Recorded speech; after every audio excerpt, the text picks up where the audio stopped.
श्रीगुरुभ्यो नमः। श्रीमहालक्ष्मीकवचम्। अस्य श्रीमहालक्ष्मीकवचमन्त्रस्य ब्रह्मा ऋषिः, गायत्री छन्दः, महालक्ष्मीर्देवता। श्रीमहालक्ष्मीप्रीत्यर्थं जपे विनियोगः।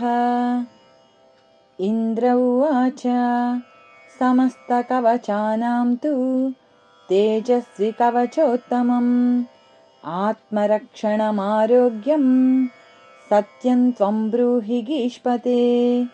श्रीगुरुरुवाच महालक्ष्म्यास्तु कवचं प्रवक्ष्यामि समासतः, चतुर्दशसु लोकेषु रहस्यं ब्रह्मणोदितम्।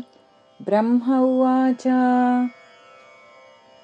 शिरो मे विष्णुपत्नी च ललाटममृतोद्भवा, चक्षुषे सुविशालाक्षी श्रवणे सागराम्बुजा। घ्राणं पातु वरारोहा जिह्वा माम्नायरूपिणी, मुखं पातु महालक्ष्मीः कण्ठं वैकुण्ठवासिनी। स्कन्धौ मे जानकी पातु भुजौ भार्गवनन्दिनी, बाहू द्वौ द्रविणी पातु करौ हरिवराङ्गना। वक्षः पातु च श्रीदेवी हृदयं हरिसुन्दरी, कुक्षिं च वैष्णवी पातु नाभिं भुवनमातृका। कटिं च पातु वाराही सक्थिनी देवदेवता, ऊरू नारायणी पातु जानुनी चन्द्रसोदरी।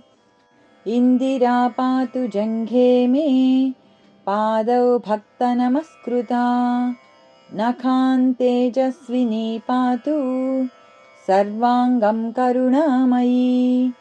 ब्रह्मणा लोकरक्षार्थं निर्मितं कवचं श्रियः, ये पठन्ति महात्मानस्ते च धन्या जगत्त्रये। कवचेनावृताङ्गानां जनानां जयदा सदा, मातेव सर्वसुखदा भवत्वममरेश्वरी। भूयःसिद्धिमवाप्नोति पूर्वोक्तं ब्रह्मणा स्वयं, लक्ष्मीर्हरिप्रिया पद्मा एतन्नामत्रयं स्मरन्। नामत्रयमिदं जप्त्वा स याति परमां श्रियं, यः पठेत् स च धर्मात्मा सर्वान् कामानवाप्नुयात्। इति श्रीब्रह्माण्डपुराणे इन्द्रोपदिष्टं श्रीमहालक्ष्मीकवचम्।